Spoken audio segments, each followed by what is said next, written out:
have an introduction from the Grand Secretary, but fortunately for you, he's not here just at this moment. So I'm going to start anyway, and no, please. I'm going to start anyway, and he can do his introduction at the end, or it'll be an extraduction, or extradition, whatever. Throw me out. Anyway, look, the Prestonian lecture. I don't know how many of you know about the Prestonian lecture. Probably very few. But a couple of hundred years ago, William Preston donated £300 to found this annual lecture. And I don't know where the money went, but I haven't seen any of it at all.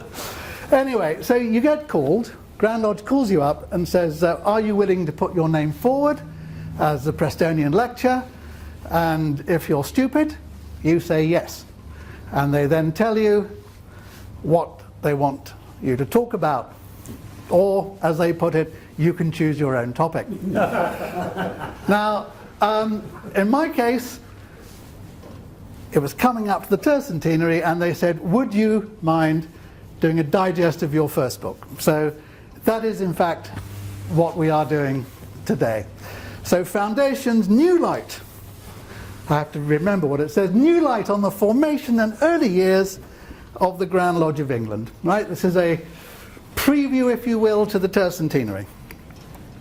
Now we end here in the 1730s, 1740s, where Freemasonry has really commandeered the heights of English society. Indeed, not only English society, but Scottish, Irish, to a certain extent European, and even American society. It's identified with the elites, and it's identified with governments.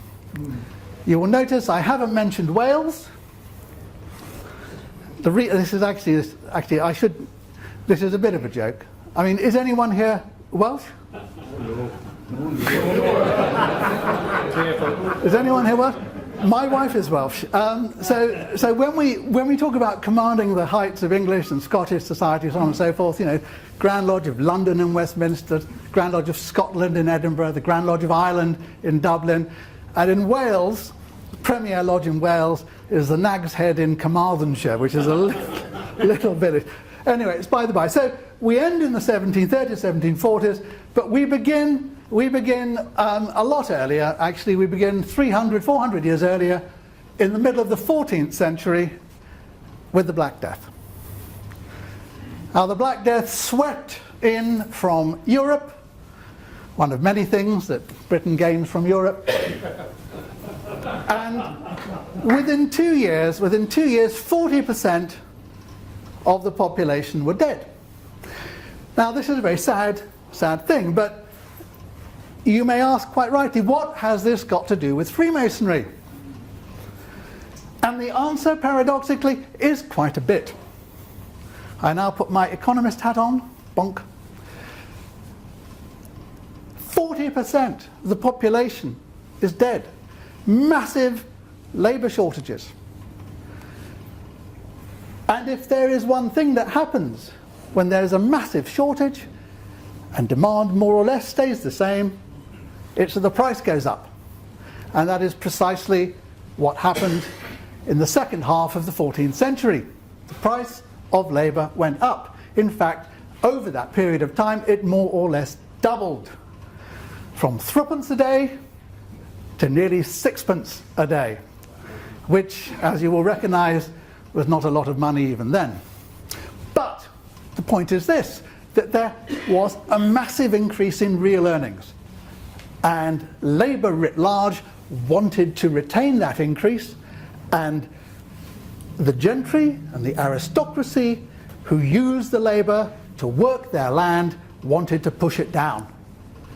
And Parliament passed legislation, I won't go into details, they're all in the book. Parliament passed legislation forcing wage rates down to the levels that prevailed before the Black Death. And here we have an example of a labourer, there he is, being dealt with by a member of the aristocracy. There we are. This is not meant to be a communist or socialist lecture in any way, shape or form, but you know, I'm just pointing out that the powers that be didn't like it, and they reacted quite violently towards it. In fact, going on, here we have a continuation of these problems right the way through to the end of the century with the Peasants Revolt. And here is Wat Tyler. I love these little things here, this laser here. Here is Wat Tyler being dealt with. Now, although the legislation was passed, you can't legislate away the laws of demand and supply. So over this period, as I said, wage rates were maintained in both nominal and in real terms. But in the face of this opposition, labourers did something across the board. What were religious guilds in the 13th century and in the first half of the 14th century were transformed over the next 30 or 40 years into more conventional collective bargaining organizations, miniature trades unions. So religious guilds became operative guilds, used principally as a means of maintaining real earnings. Now, how did they do this? We see the evidence in the first of the old charges. The Regis Manuscript dates from around the 1390s, and the second, the Cook Manuscript, dates from around the same time, perhaps 20 years, 30 years later, we're not sure. But all of these old charges have exactly the same structure, right the way through, from the 14th century right the way through to the 17th century. They all say the same thing. They all begin with the statement of belief in God and the Trinity and allegiance to the king and the lawful authorities. Why do they do this? They do this to demonstrate that although bargaining for wages, although trying to maintain their earnings was unlawful, not only technically but actually, they were not anarchists. They were not trying to disrupt society. They follow with the traditional history. Why with the traditional history? Because in a tradition-based society, and this was a tradition-based society right the way through to the 19th century, in a tradition-based society, if you have been doing something for a long time, if you can demonstrate that, it's okay. You have a justification. The final part are the regulations and the organization of the guild itself. Now, the traditional history is not meant to be in any way an accurate representation of historical fact. The Regis Manuscript dated the arrival of Freemasonry in England to King Athelstan in the 10th century, an Anglo-Saxon king. In fact, an iconic Anglo-Saxon king, the grandson of King Alfred, and a king who united England to push back the Vikings. The Cook Manuscript pushed the date back to St. Alban in the 3rd century, one of, if not the first, English Christian martyr. So a second iconic figure. But look, 10th to 3rd century, 700 years in a space of a couple of decades. St. Alban loved well Masons, and he gave them first their charges and manners first in England. So a demonstration of the longevity of the tradition of Freemasonry. Anderson's Constitutions, published in 1723, actually pushed the date back even further, to Adam, our first parent. And for those of you who have read Ahim and Reason, Lawrence Dermot, The Constitutions of the Ancients, Dermot actually thinks this is a joke. So he makes the comment that he has got manuscripts that push back the date of Freemasonry to before Adam. Now, I like to give you a little bit of fact. Not a lot, just a little bit. So, this is a quote from the Regis Manuscript. just to demonstrate that this is about inflation, this is about real earnings. And I will give you my medieval English here. And pay thy fellows after the coster, as Vitalis doth thenne well thou woster, and pay them truly upon thy fay what that they deserve in May. Which of course translates as when you pay your workers, take into account the cost of food, you know that they deserve, that you should pay them fairly. Now, there were other regulations, of course, and one of my favourites is this. Thou shalt not by thy master's wife lie, nigh by thee fellows in no manner wise, lest the craft would thee despise. Nigh by thee fellows concubine, no more thou wouldest he did by thine. Which, of course, translates swiftly as don't sleep with your master's wife, nor with that of a colleague, for you would be scorned by the craft, nor with a brother's girlfriend, for you would not wish to be treated as such by him. Now, we've talked about the structure. Let's go into it in a little bit more detail. The key introduction here was the apprenticeship. And of course this doesn't apply just to stonemasons, it applies across the board to all the guilds because they were all in the same situation. So the regulations, the organization of these individual guilds follow a new structure. An apprentice can enter the lodge from the age of 14. There is a minimum period of 7 years of instruction, during which time the apprentice moves forward. He is passed to a journeyman stonemason, passed to a fellow craft, and finally, when he's gained sufficient experience and skill, he is raised to the rank of a master mason. He has the secrets of a master mason. Now, we're all familiar with that. But what underlies it? What underlies it is control of the supply of workers.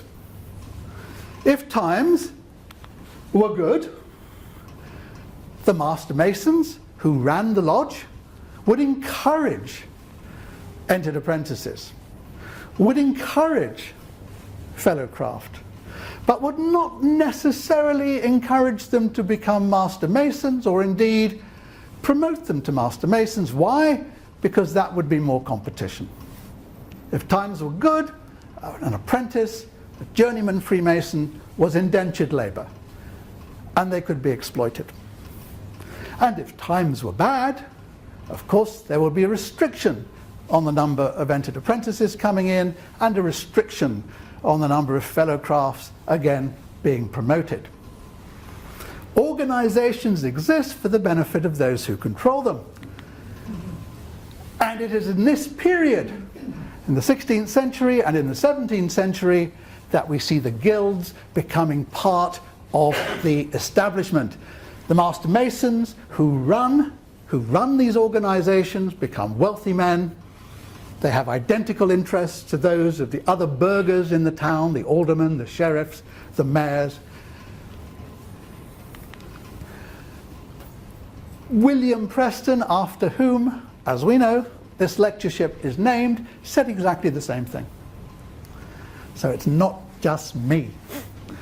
When the master and wardens meet in a lodge, the sheriff of the county, or the mayor of the city, or the alderman of the town in which the congregation is held, should be made fellow and associate. These were the men who still legally controlled the price of labour. These were the men who granted the guilds under which the lodges functioned, and who commissioned the public works on which masons worked. So we have a commonality of interest here. The bringing in of members of the establishment into Freemasonry. Now, what other examples are there? Well, I'll just talk about one or two. In Chester, there were 2 stonemasons' lodges, and both had exclusively members of the elites. And when 2 travelling stonemasons came to Chester and went to the aldermen and the sheriffs and said, could we constitute, will you allow us to constitute a Masons' Lodge to regulate stonemasonry in Cheshire? The town council said no. They said no. We have 2 lodges already. If you wish to regulate the masons' trade in Chester, join the Carpenters' Company. They are a working company. We are not. This is in the city records of Chester Council. You can read them. This didn't take place in England alone. It also took place across Northern Europe, and in particular here in Germany. We see the arms of the various guilds, and in the top right hand corner you'll see one that you recognize, and of course in the city of London again the same thing. So at the end of the 17th century we have a position where the guilds really have become part of the establishment. They're wealthy organizations, they are social organizations. They have to a very large extent lost most of their operative function. Now, this isn't true across the board. Of course there are still stonemasons' lodges, carpenters' lodges, and so on and so forth. But where it matters, in the major cities, in York, in Chester, in London, they are predominantly social organizations. But you hear nothing of Freemasonry in the 16th century or the 17th century. There are very, very few references to it. And indeed you might ask, why should there be? Freemasonry at this point, a Masonic lodge, a Masonic guild, is really no different from any other guild or organization or fraternal association used by the elites. But at the beginning of the 18th century things changed, and they changed dramatically. And we're now into the background to the creation of Grand Lodge. So we've got 3 questions. What led to the changes that took place in English Freemasonry in the 1700s? What lay behind the creation of the first Grand Lodge of England, then known of course as the Grand Lodge of London and Westminster? They had limited ambitions for the first few years. And what propelled Freemasonry to the high ground of 18th century society? Because from the 1720s it is all over the press. Well, the answer is politics and religion. This is a talk approved by the Grand Lodge of England. I have to emphasize that. I have to emphasize that point. James Stewart, the pretender to the English, Scottish and Irish crowns. James Stewart hadn't gone away. James II, his father, had been expelled. William and Mary had been invited to rule England, to take the Irish and Scottish and English crowns. They were succeeded by Queen Anne, the last of the Stuart monarchs, and when Queen Anne died in 1714, she died without any living heirs. Her closest relative was her half-brother, James Stewart, exiled in France. The closest Protestant relative was the Elector of Hanover, Prince George, and England and Scotland had passed legislation that restricted the succession to a Protestant. And at the end of 1714, October 1714, George I was crowned king. And riots broke out. Riots broke out in 20 cities across England. The army was marched down to the southwest to quell them, and marched up north to quell what had become a rebellion in Scotland. The Earl of Mar, a friend, a colleague, a follower of James Stewart, raised the Stuart flag, the Stuart banner at Braemar in Scotland, and within a few months a swathe of Scotland had gone over to the Stuarts. Stuarts were a very real threat, not only to George I and the House of Hanover, but to the new administration, the new Whig administration. And they were a huge threat to another group in England, French Protestants, who had fled France for sanctuary in England. Now, in 1715, the Jacobite Rebellion, the followers of James Stuart, the Jacobite Rebellion took off, and it was a year before it was put down. But in 1717, a second attempt was made to install James Stuart on the throne. Now, when people hear about the Jacobites, when they think about the Jacobites, they think about 1715, oh, that was all over. 1745, oh, that was all over too. What they don't understand, what they don't appreciate, is that there was a succession of attempted invasions. In 1717, backed by France, and Spain and Sweden. In 1719, backed by the same group. In 1721, the Atterbury plot, an attempt again to invade, to promote a rising, to take over key buildings. These are key dates. 1715, 1716, when preparations are being made to create a Grand Lodge. 1717, when the first steps have been taken.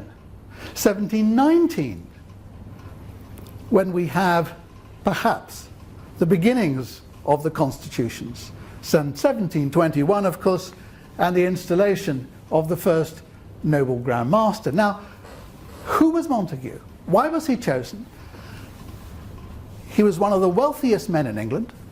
He was an ardent supporter of the government and of the House of Hanover. He was absolutely a friend to the French Protestants, to the Huguenots. His father, the first Duke, had been ambassador to Paris and had witnessed at first hand the deprivations of the Huguenots. The Duke of Richmond, fourth Grand Master, was one of the key figures in this period.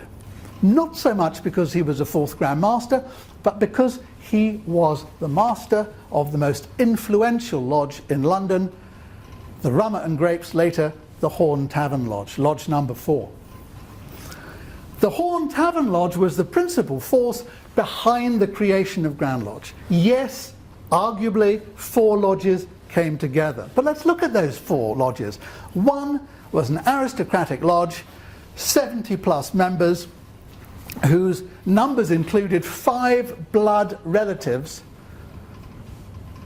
of Charles II and James II. Duke of Richmond, one of 4 grandsons of Charles II present in the lodge.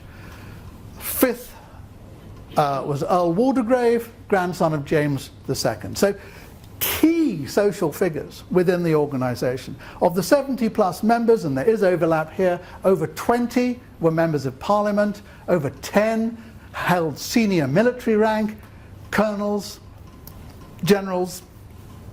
20 were senior magistrates within London, 3 of whom sat as chairman of the bench. An incredibly influential lodge, socially, politically, and financially.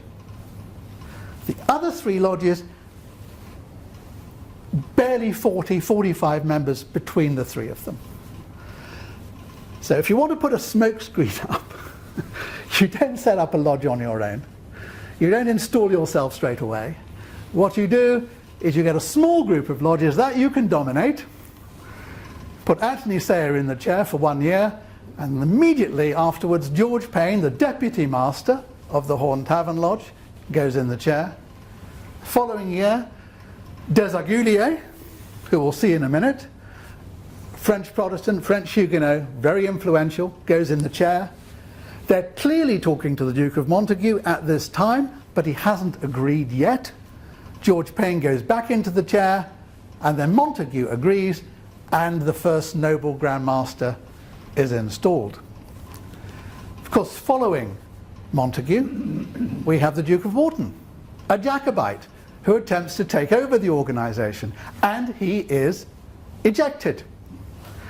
He's followed by the very malleable Earl of Dalkeith, cousin to the Duke of Richmond, another member of the Horn Tavern Lodge, and he is followed in turn by the Duke of Richmond himself. And the Duke of Richmond appoints as his Deputy Grand Master Martin Fox, at the time Vice President of the Royal Society and later President of the Royal Society. A very clubbable and very clever man. And the Royal Society is an important factor here, because the Royal Society is emblematic of the Enlightenment. And we'll see how this plays out very shortly. Another Deputy Grand Master, one I particularly like, is Alexander Choc. Yes, he was an influential figure. He worked at the Treasury, at the Exchequer, but the real reason I like him is that he is a fine figure of the man, and I think we should respect that. And Desaguliers, I mentioned earlier, Desaguliers, a Huguenot. Huguenots had an incredible influence over the formation of Grand Lodge, and more particularly over the construction of the constitutions, and in particular the regulations and charges. And it's really important to understand why Freemasonry was so important to the Huguenots, and the reason goes back to the 16th century and the Reformation. The Reformation was a fundamental change in Europe. For centuries, the Catholic Church held sway. Governments, kings could not function without the consent of the Catholic Church. Excommunication was death, was descent into hell. You could only achieve salvation through the Catholic Church. It was the most powerful tool used by government. It's why the Catholic Church was so rich. But this was threatened by Martin Luther and by John Calvin, who argued that salvation did not require the church, that salvation could be personal. And this was a threat, an existential threat to Catholicism. When the French Huguenots began to spread, the French Protestants, Huguenots, began to spread in France, French aristocracy, the French Catholic aristocracy, the French Catholic Church was highly incensed. And when a leading figure from the Huguenots, Henry IV, was planning to marry the daughter of the king and introduce Protestantism directly into the court, the aristocracy reacted. They reacted by assassinating senior members of the Huguenots who had come to Paris to attend the wedding. And it was followed by a ripple of violence that spread out from Paris across France. Estimates of the number of people killed vary from the low tens of thousands to the high tens of thousands, 50, 70, 80,000. We don't know. But even in the low tens of thousands, these are vast figures. And it ushered in a period of repression in France that would last for another 150 years. Yes, there were periods of relapse, but broadly speaking, there was 150 years of repression. And not only in France, of course, in Spain, in Portugal, etc. So repression under Louis XIII was followed by repression under Louis XIV, who in the 1680s introduced the dragonades, the forced billeting of French dragoons on Huguenot families. with all that that entailed: theft, rape, murder. And a few years later, he revoked his grandfather's Edict of Nantes, which had given the Huguenots limited protection, and with that one revocation, the Huguenots became non-people. They had no rights. They would either convert to Catholicism or face imprisonment, loss of their estates, possibly death. And what had been a trickle of migration from France became a torrent. And in the late 1680s, 1690s, between 250,000, 300,000 of the approximately 700,000 Huguenots who were left in France migrated. Some went to the German states, to Switzerland, some to the Low Countries, some to Scandinavia, a few to Southern Africa. But the majority, well, not the majority, the single largest number came to England, between 50 and 80,000. And almost all settled in London. 50 or 60,000 in London, which at that time had a population of around 500,000. So 10% of the London population was Huguenot. And like all migrants, these were driven guys, they were aspirational, and they wanted to integrate. And in 1714, when the threat from James Stewart was at its height, we see the beginnings of a move into Freemasonry.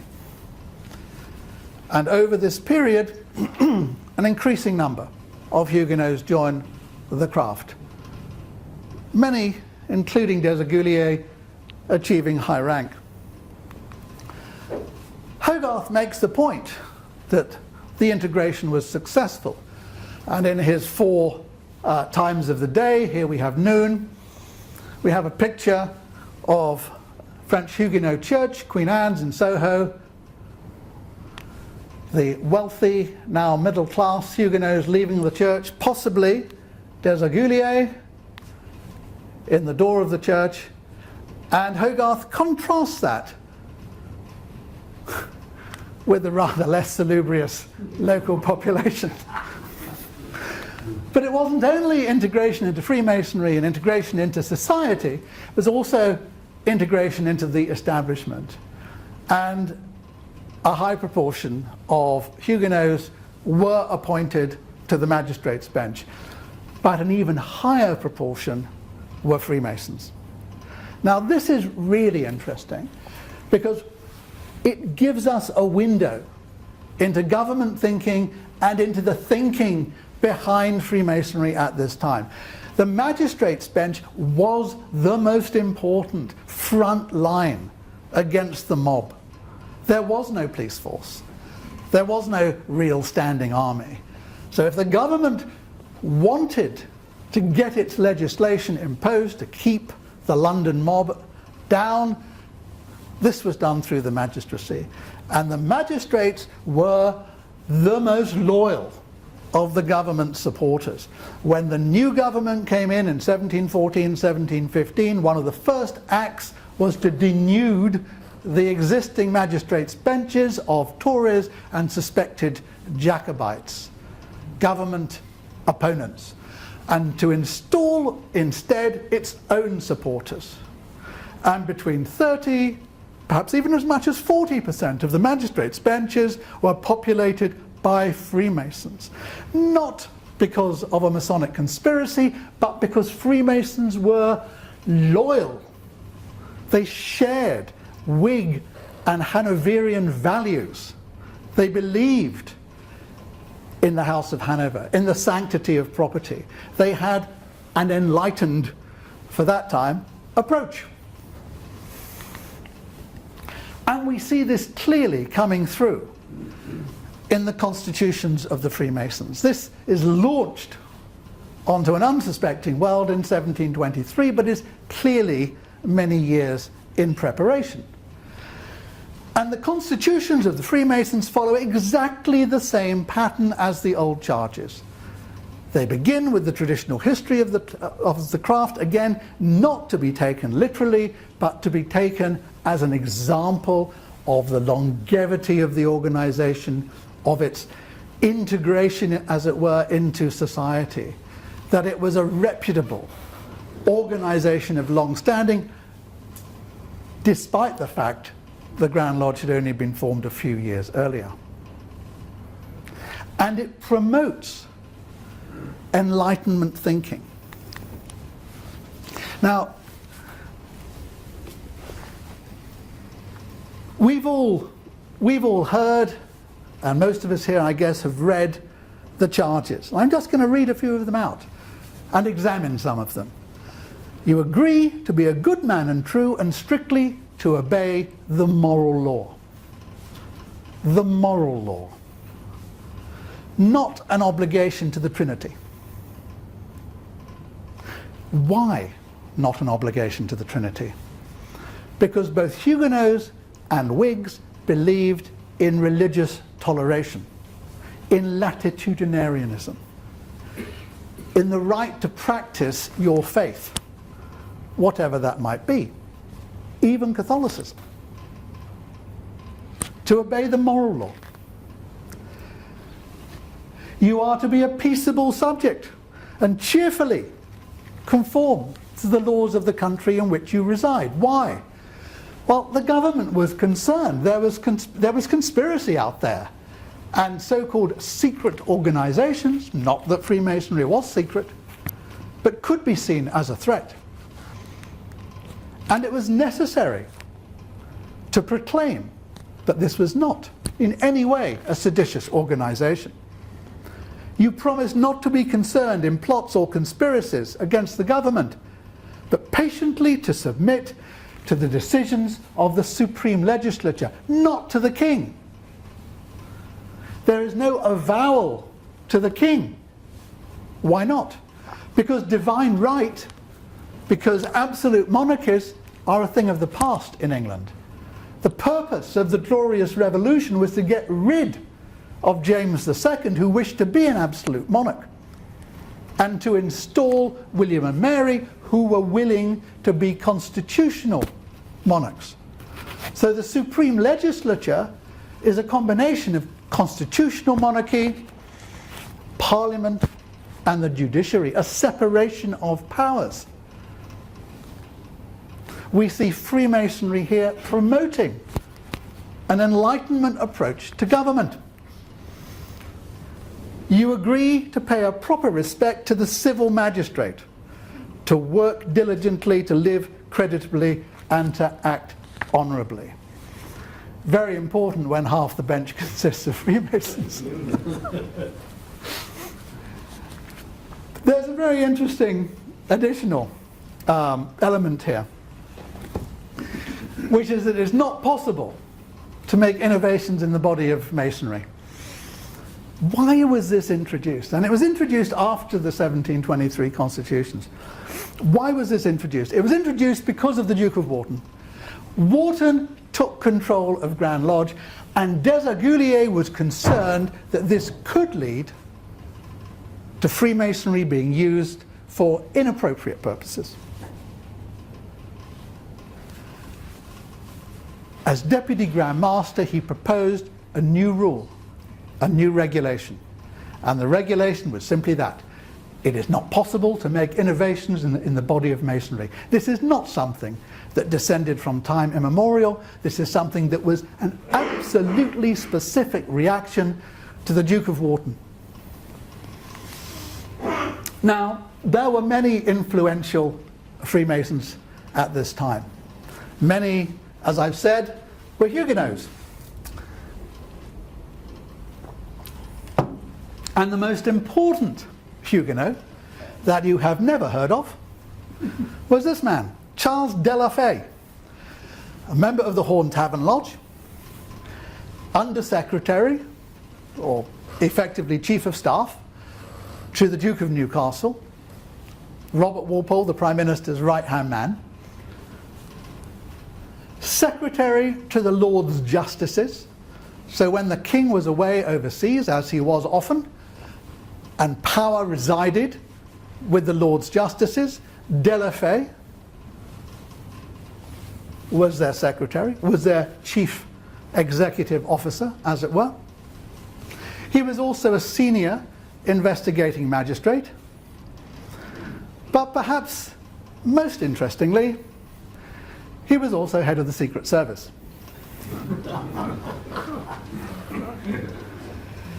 And reporting to Delaffei was another Freemason, John Lefebvre, written in literature at the time as John Lefebvre, because the British aren't very good with foreign accents. John Lefebvre. And John Lefebvre actually appears in the guides of the time, because you can buy almanacs and they list all the government figures, all the government offices, and they actually specify clearly what these guys do and how much they're paid. And John Lefebvre is listed as Foreign Secretary to the Post Office, which, you know, reading it is a fairly lowly rank, and his salary is given as £50, which is it's an okay but relatively low salary. So we have John Lefebvre, Secretary to the Post Office, Foreign Secretary to the Post Office, earning £50. Well, a couple of years later, there's a parliamentary inquiry trying to dig dirt on Robert Walpole. And one of the things the secret commission looks at is the secret department of the Post Office. And in the records of the commission are specified what these people actually earn. And John Lefebvre earns £800 a year. And £800 a year is substantial, is very substantial. It puts him really in the top slice in London. So what does John Lefebvre do? What's his job? Well, the secret department of the Post Office is the equivalent of GCHQ or the NSA. It's responsible for intercepting mail, for opening that mail surreptitiously, for copying correspondence, decoding and decrypting if it's written in code or if it's encrypted. And John Lefebvre has a team of people working for him. There is a deciphering branch, and there is a decoding branch, and there are letter openers and forgers to replace the seals that have been broken when the letters are opened. And the members of that department are almost entirely from Hanover, loyalists brought over from Hanover, or Huguenots and Freemasons, who are loyal.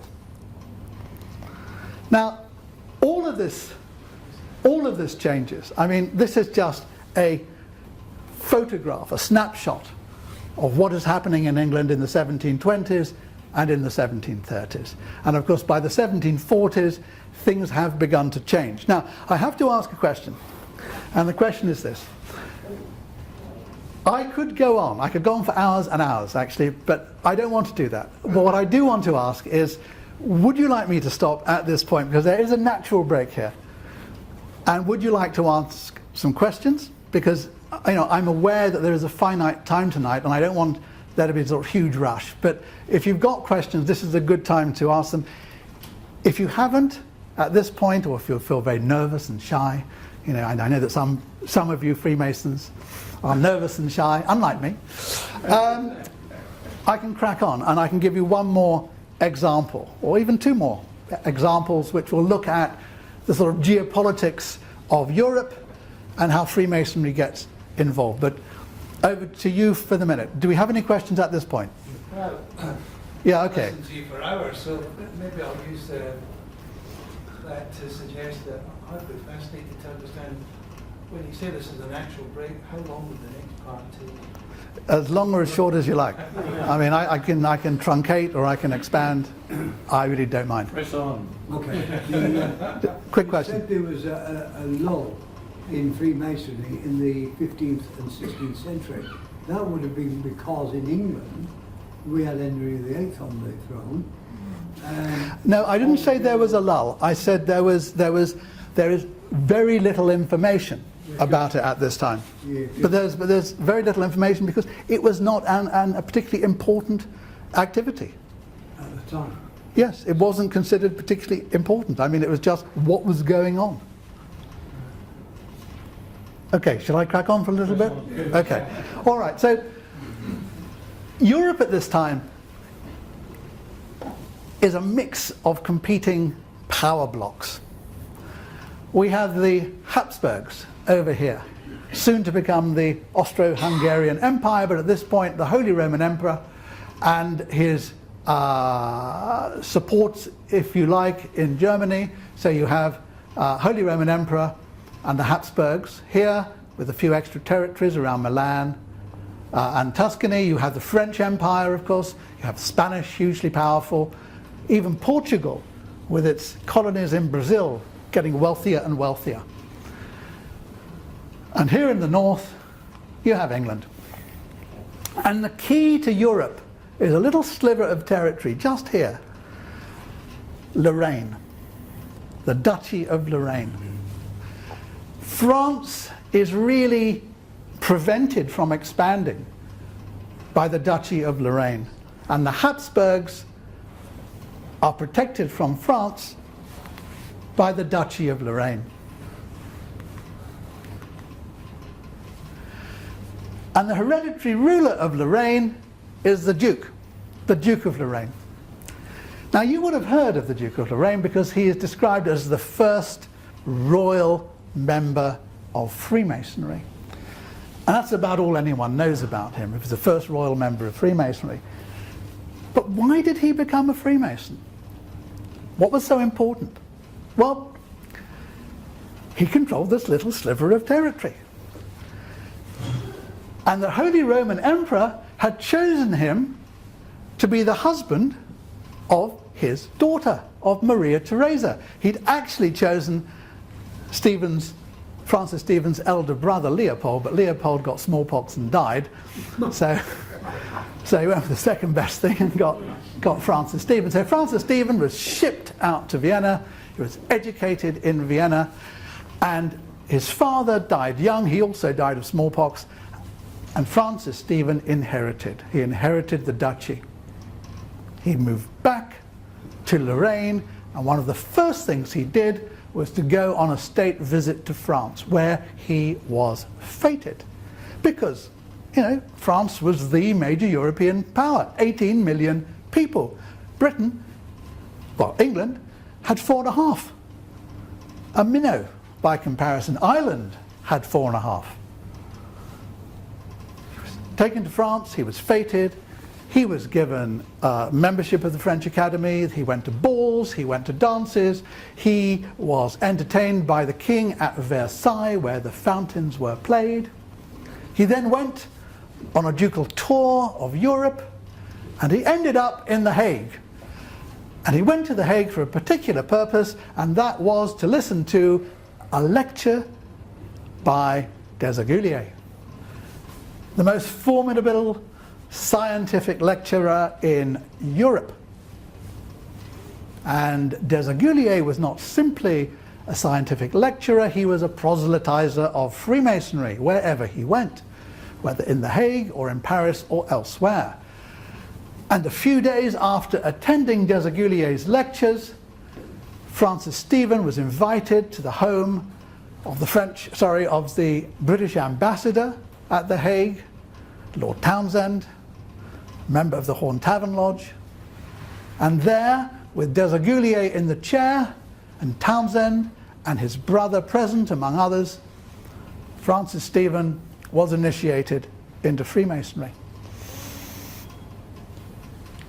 And a couple of months later, he makes a state visit to England, where he gets an identical treatment to that in France. He's entertained by the king, he goes hunting in Windsor Great Park, he is entertained with balls and dinners and theatre and boxing matches and races in Newmarket, and he spends a week with Sir Robert Walpole and his senior advisors and members of the aristocracy in Walpole's country house, Houghton Hall in Norfolk, and there he is raised to a master mason.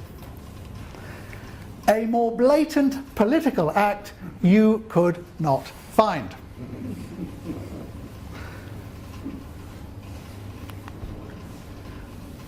Britain wants to develop a relationship with the Habsburg Empire, and it does exactly that. The Treaty of Vienna is signed, and England, Britain, pivots its foreign policy towards the Habsburgs and away from France.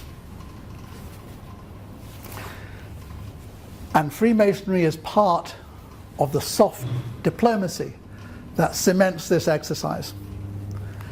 And we see it just a couple of years later with an article in the press where Prince Paul Anton Esterhazy is announced in London together with a nobleman, a relative of the Elector of Mainz, when these gentlemen are initiated into Freemasonry at a Huguenot lodge in central London. Why? Because the Habsburg Empire is under threat. Because Britain has entered a treaty with the Habsburgs. France uses an excuse over the King of Poland, who should succeed in Poland, to invade. France invades Lorraine. Spain invades Italy to recapture the territories that it lost in the Treaty of Utrecht. France and Spain attack. Sweden attacks. Russia attacks. The Habsburgs are pretty much surrounded. And they look for help from Britain. But Britain doesn't supply it. Yes, a treaty was signed, but it's a bit difficult. There's no majority in Parliament to support this. The press are against it. So what happens? This can't be done publicly. It can only be done privately. So there is a meeting in a tiled lodge in London, a Huguenot lodge in London, where actually most of these gentlemen are members. Huguenot spies, loyalists.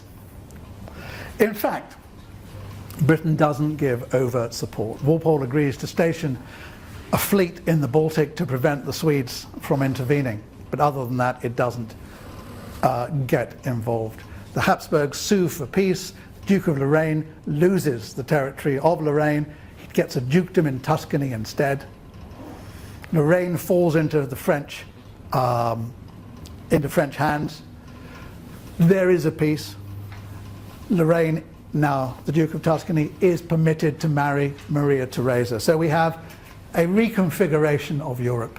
France has got what it wants, protection in the east. The Habsburgs have been squeezed somewhat. But the point is not to talk about European politics. The point here is to talk about Freemasonry, Freemasonry's role in this process. A minor role, of course. But if you're interested in developing it further,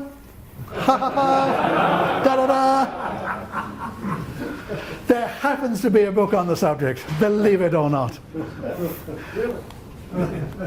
Now, there are other books too. This one actually is the book of the lecture, so this will give you a more coherent understanding. And of course it's footnoted, so it will tell you pretty much where you can actually go and check on what I've been saying and substantiate some of these comments. But for the time being, I am going to end it there. So thank you very much indeed.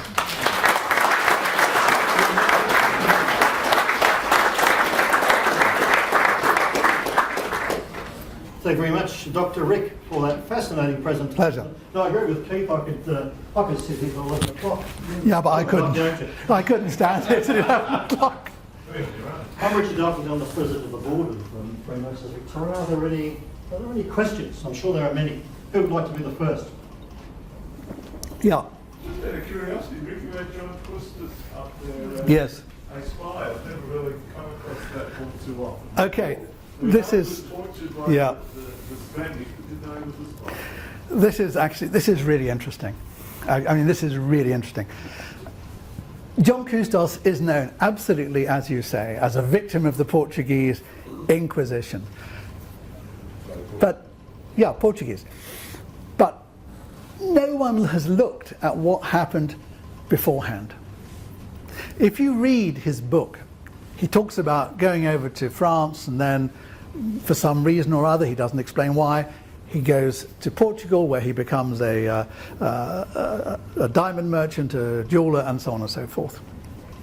I mean, I won't go into huge detail because it is a long story, but to cut it short, he's a member of a lodge. He's actually a member of 2 lodges in London, and he doesn't go to Paris at the date that he's specified in his book. He goes there 2 years earlier, and he opens a lodge in Paris.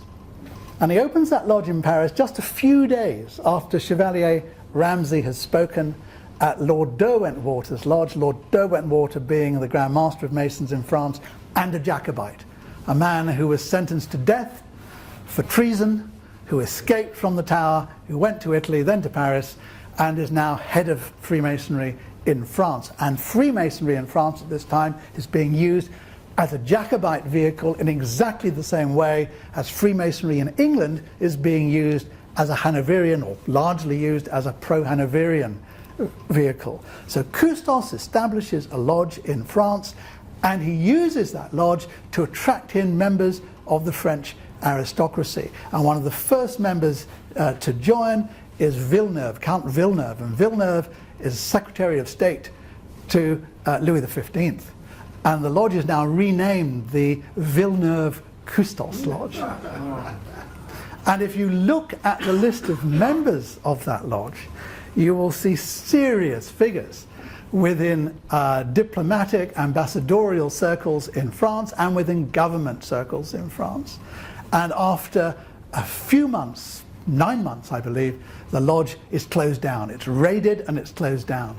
And the reason we know about this is that the books of the lodge, the registers and the minutes of the lodge, some open, some redacted, were confiscated by the police and are now in the French National Library. Now, you have to ask yourself, why would Cousteau establish a lodge? What would be the purpose? Initiate someone. Yes. Because prior to this point, the Duke of Richmond had opened lodges in France, in Paris, and in Aubigny at his country estate. And there he had done exactly the same thing. He had initiated senior members of the French government and aristocracy into Freemasonry, and had helped, if you like, disseminate some of the views of some more radical figures within France, most notably Baron Montesquieu. So Montesquieu becomes friends, very close friends, with Earl Waldegrave, who I mentioned earlier, member of the Horn Tavern Lodge, grandson of James II, who is very plugged in to the French aristocracy. He had been brought up in France by his family, who were prominent Jacobites. He rejected Jacobitism, had gone to England, become a Protestant, very close to the king, and Waldegrave had been appointed ambassador to France. So you have Waldegrave, this very senior figure, ambassador. You have the Duke of Richmond, who also held a French title. Both of them are present in Richmond's lodges, in Paris, in Aubigny, members of the aristocracy coming in. And again, you need to analyze who were the members of these lodges, not just from the French side, but from the English side. From the English side, there were 2 individuals in particular. One I'll mention, which was Charles Churchill. Charles Churchill, one of Walpole's great mates, totally reliable figure, was an MP in the seat right next to Walpole's in Norfolk. And when Walpole wanted something done, something that was very important by someone that he could trust, he put Churchill on the job. So when these key figures are initiated, who is in the lodge? Who is in the lodge able to report back? Trusted men, Churchill in this case. So Cousteau was part of that process. He went to Portugal, yes. There's a lot of anecdotal stuff there, which again is in the book, you should read it. It's even in the short book, in Foundations itself. Yes, Ken. Make it easy, Ken. How do you react to the recent research suggests here that the tercentenary is held 6 years early? Well, I don't think it was 6 years early. I think it was 4, 1721, 1717. But I'm not a mathematician. I am going to speak on that subject in February in London. You're all welcome. There is no charge. It is open to everyone. How do I react? I think from what I've been saying tonight, it should be pretty obvious that the process of establishing the first Grand Lodge was not an instantaneous process. It did not spring fully formed in 1721. No organisation springs fully formed. There is a period of time. And you need to look at the context, which is what I've tried to do here. So, 1715, we have the Jacobite Rising. 1717, we have another attempted invasion, which fails simply because of a massive storm in the Bay of Biscay that scatters the Spanish fleet. I mean, you are talking a serious attempt at invasion, 500 vessels, thousands of Spanish troops. This is a real effort at invasion. 1719, another attempt, which is again disrupted because of Delaffei.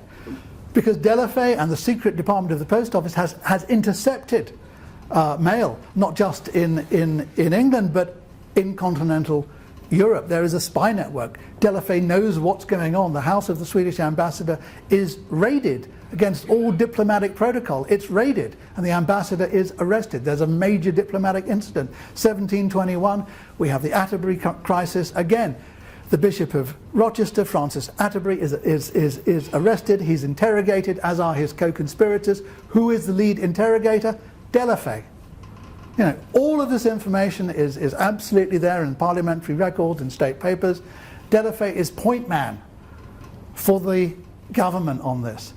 Member of the Horn Tavern, senior influential figure. So is Freemasonry being used at this time for political purposes? Everything is being used at this time for political purposes. It is a fundamental and existential time for Britain. Thanks. You've clearly established that the politics and religion played a massive part in these early formation days. In modern day Freemasonry, we tell the candidates in the final and the first that we are to refrain from all subjects of political or religious nature.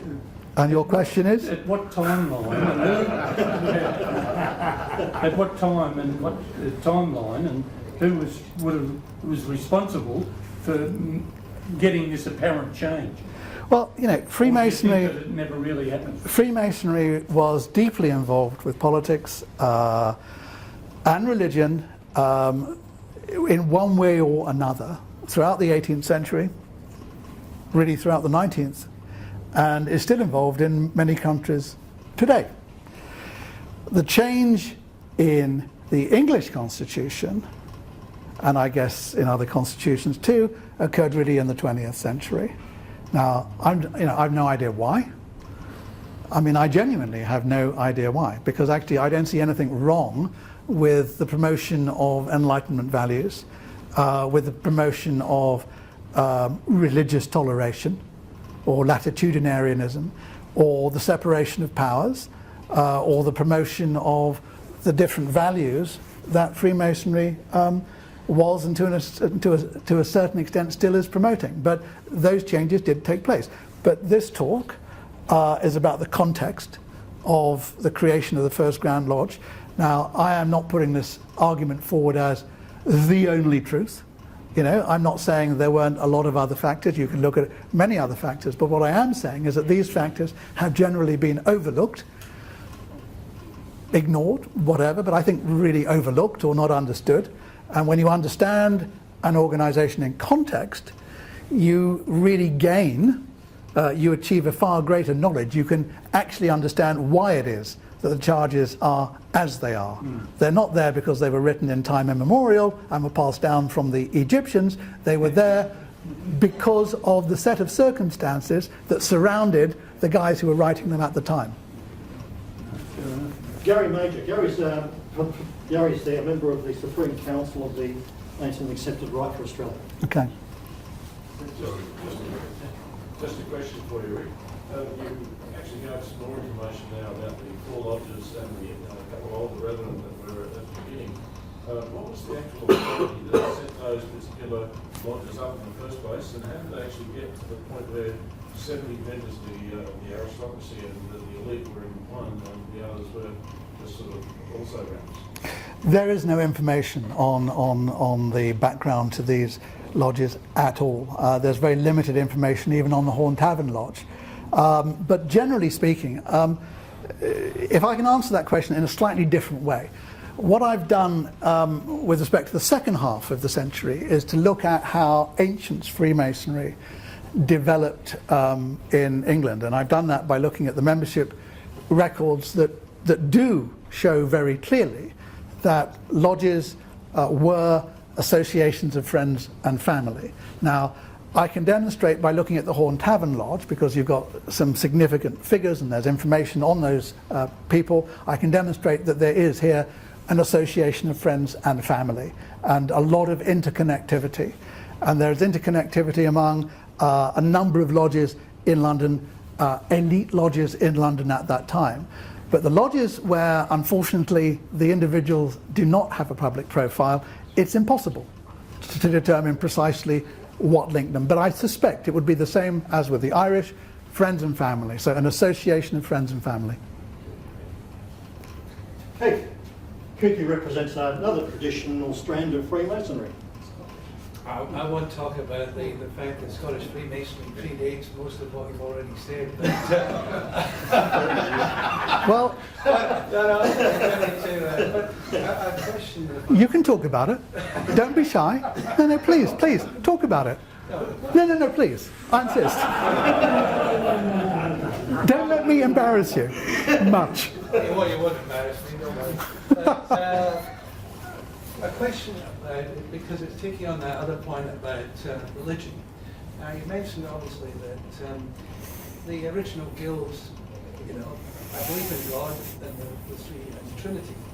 And then obviously in the 17th century or 18th century, that changed to a belief in the moral law or a belief in the supreme being, which at the time, whilst you may say that their suggestion was this was religious freedom, but at that time in the United Kingdom at that time, there was a lot of anti-Catholicism, the Protestants, and the Jewish faith was suppressed as well.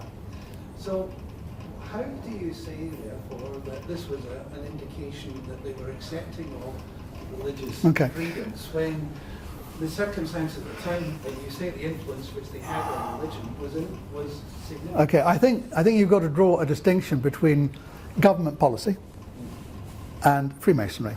So if you look at government policy, if you wanted to vote, if you wanted to have full rights, you had to be a member of the Church of England, or in Ireland of the Church of Ireland. In other words, an Anglican. But you were not prosecuted or persecuted for being a dissenter. If you were a member of the French Huguenot Church, of the French Protestant Church, you would pay additional rates. If you were Jewish, again, you would not have full legal rights. So that's the government side.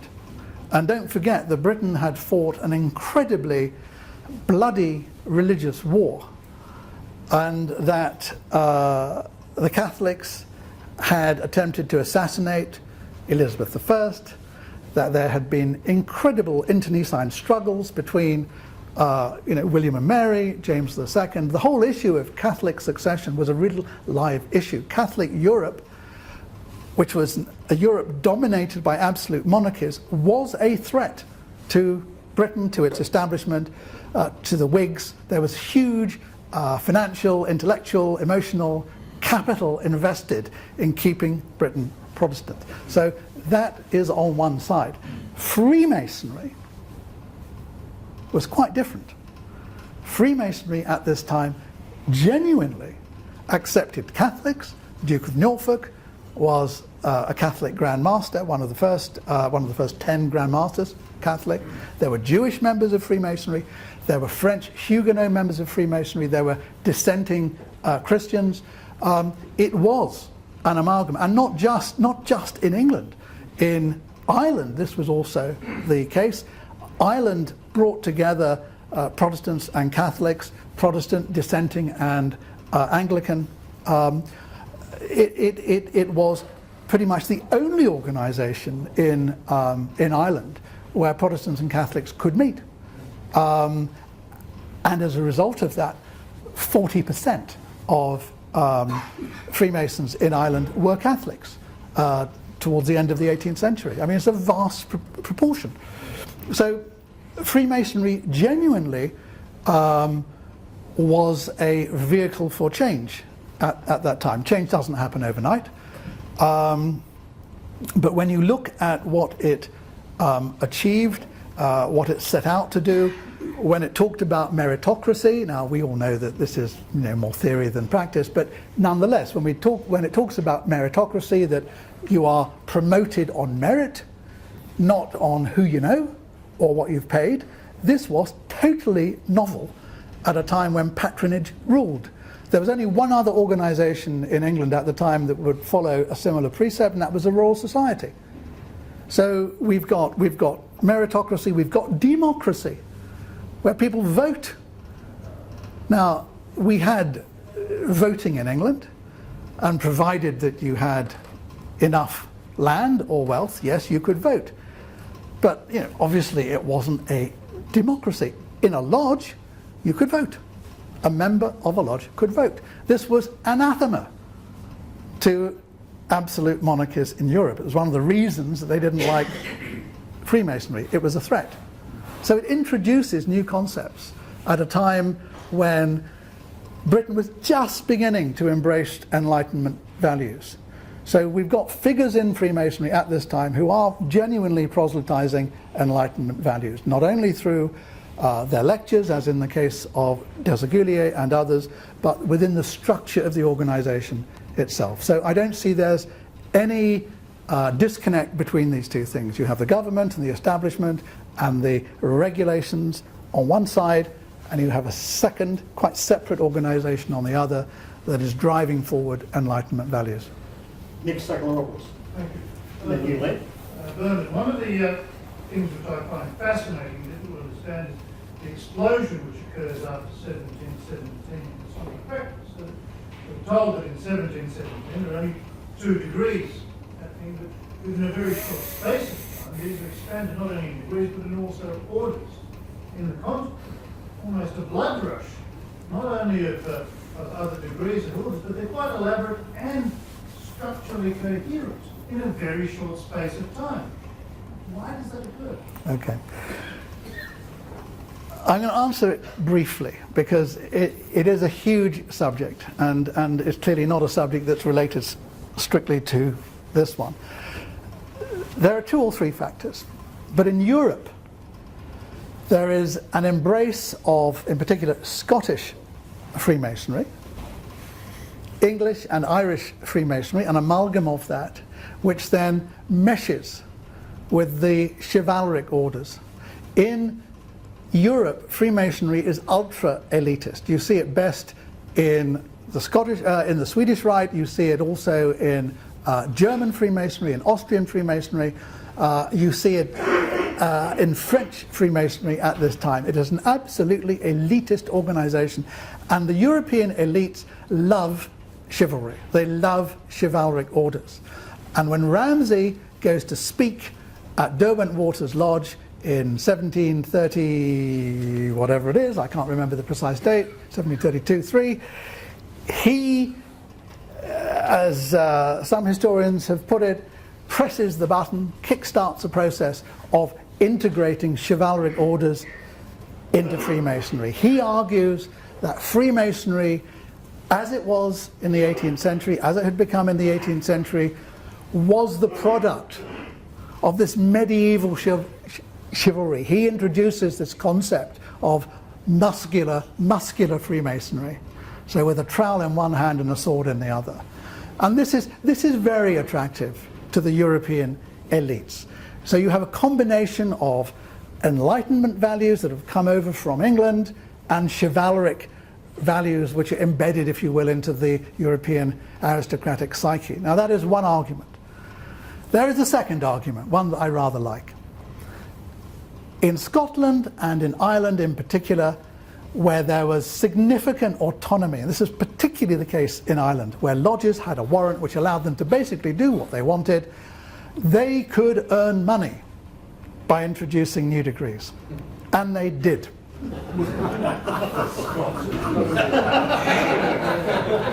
Everything wrong, he said? Now, I know that won't answer your question, but you could read some of my books. Okay. Len Lacey. Yes, I'll start off. My apologies. I think it's the cruel era. The legitimacy of the formation of a Grand Lodge is dependent, I understand, on the sponsorship of another Grand Lodge. No. So I would like You misunderstand.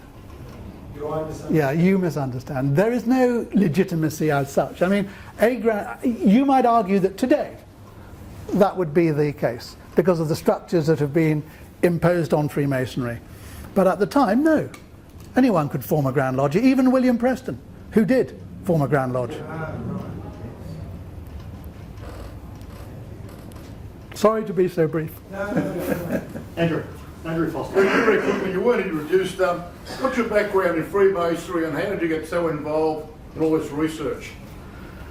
Do you really want to know? Can we have a show of hands? Who wants to know? No one! No one! No one! That's great. I'll tell you later. What? Tell all of us. Oh, God. My background. I'm an economist. I saw the light in 2008. I retired. I had my own company. And I decided to do a PhD. I did a PhD. I had read Masonic history. I was not particularly impressed with it. I didn't think that it really had gone down the road it should have gone down to look at the primary source material. So in my PhD, that's exactly what I did for the early 18th century. During that process, I touched on a great deal more than actually went into the thesis. So that led to a second book, which touched on other things, which led to a third book and a fourth book. And at that point, Grand Lodge asked me to do this paper, this exercise here. So it's a subject which interests me because Freemasonry offers a pretty much unique prism on society. It's an area which has a great deal of information about it if you know where to look, whether it's lodge records, newspapers, pamphlets, letters, and so on and so forth.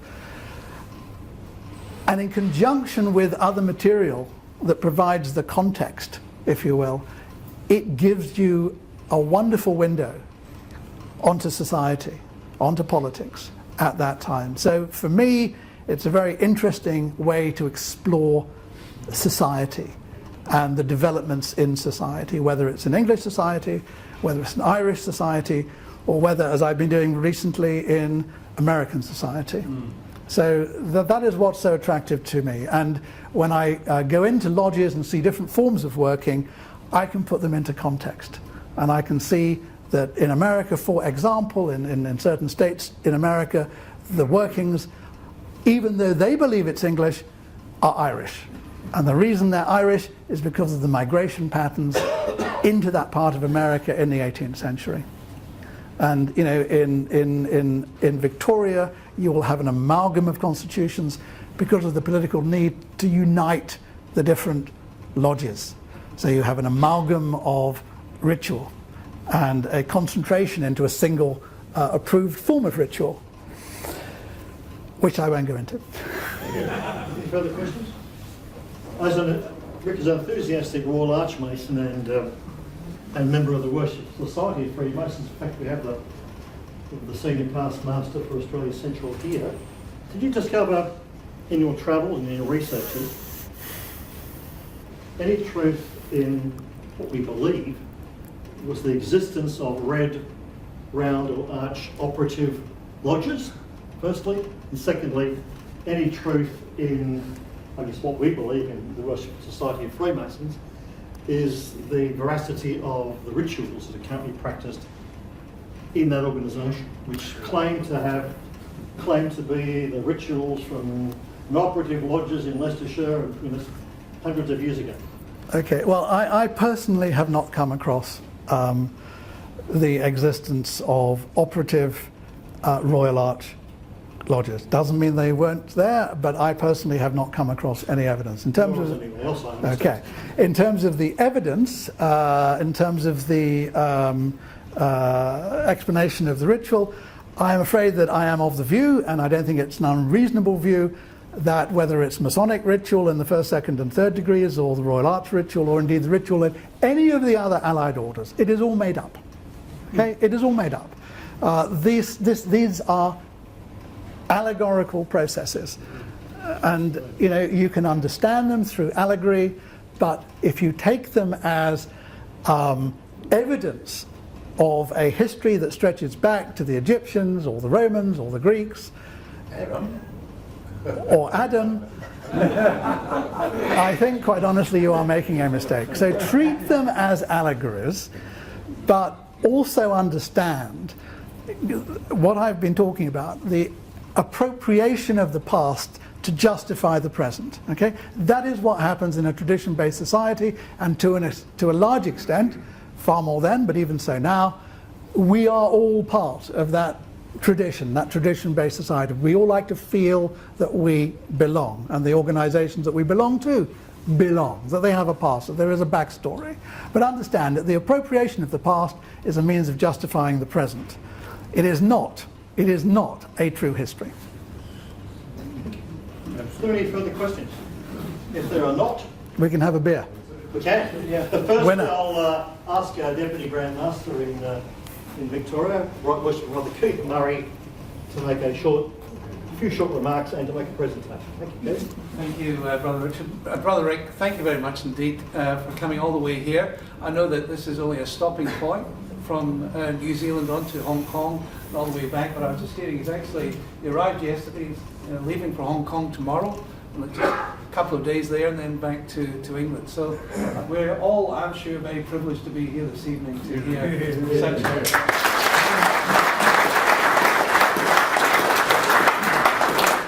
fascinating talk. I was also privileged a few weeks ago to be in London for the tercentenary and wasn't game enough to argue that they were celebrating the wrong date. But it was a marvellous occasion, but not least of which because there were 338 Grand Masters there out of a possible 360 of recognised Grand Lodges. When I say recognised, you mentioned about it doesn't take much to form a Grand Lodge. In some countries, I think Brazil's got 52, France has got something like 100 Grand Lodges, but there's only one recognised. English Freemasonry has given the whole world, I think, a system and a structure which we're all very grateful for, and I think it re-emphasised that when we were in London to see the sense of belonging and the sense of common purpose. I think what is also fascinating is to re-educate ourselves in terms of the rich history that we have, where our roots are from, and certainly in Victoria what we're all about is encouraging research and education about the real values and the essence and philosophies of Freemasonry. We've captured so much of that in the history and the characters that have formed that basis. So it's been wonderful. There is a small pack of materials. You did mention about your fascination in ritual and research, and you've perhaps in a few hours on the plane can read through this and work out really where Victoria Freemasons come from. But Thank you very much. Have one here. Thank you very Thank you much. very much.